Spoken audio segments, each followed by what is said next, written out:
عزیز دوستو، ہمارا آج کا یہ ویڈیو ایک بیماری کے متعلق ہے۔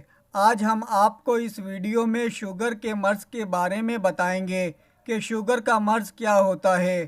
شوگر کو ذیابیطس کے نام سے بھی پہچانا جاتا ہے۔ یہ بیماری دنیا کے تقریباً ممالک میں پائی جاتی ہے، اس لیے یہ ایک مشہور اور عام بیماری ہے، لیکن اس کے نقصانات بے حد بھیانک ہیں۔ شوگر کی بیماری خاندانی بھی ہو سکتی ہے، یعنی یہ بیماری ماں باپ سے وراثت میں بھی مل سکتی ہے۔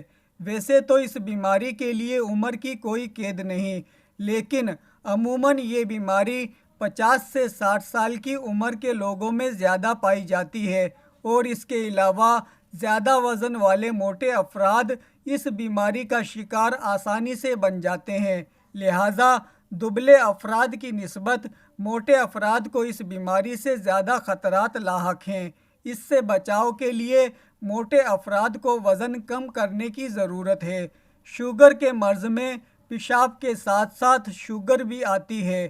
اس مرض میں انسانی جسم میں انسولین کی مقدار کم ہو جاتی ہے، جو کہ انسانی صحت کے لیے نقصان دہ ہے، اور اس مرض میں جسم میں بلڈ کا گلوکوز لیول بہت زیادہ بڑھ جاتا ہے، جبکہ انسانی جسم میں موجود انسولین ایک ایسا مفید ہارمون ہے جو کہ خون اور جسم کے دیگر اعضاء میں گلوکوز کا توازن قائم رکھنے میں اپنا کردار ادا کرتا ہے۔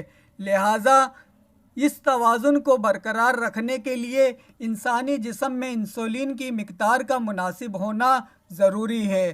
شوگر کے مرض میں انسولین پیدا کرنے والے بیٹا آئلیٹ سیلز ناکارہ ہو جاتے ہیں، جس کے باعث شوگر کے مرض میں انسانی جسم کو مطلوب انسولین کی مقدار مناسب سطح پر نہیں رہتی، جو کہ انسانی جسم کے لیے بہت سی خرابیوں کا باعث بنتی ہے۔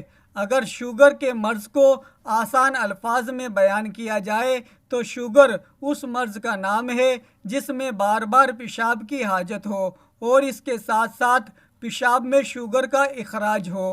ایسے مرض کو شوگر یا ذیابیطس کا نام دیا جاتا ہے۔ دوستو، ویڈیو کو لائک کریں، اور اگر چینل کو ابھی تک سبسکرائب نہیں کیا ہے تو چینل کو ضرور سبسکرائب کر لیں۔ Thanks for watching.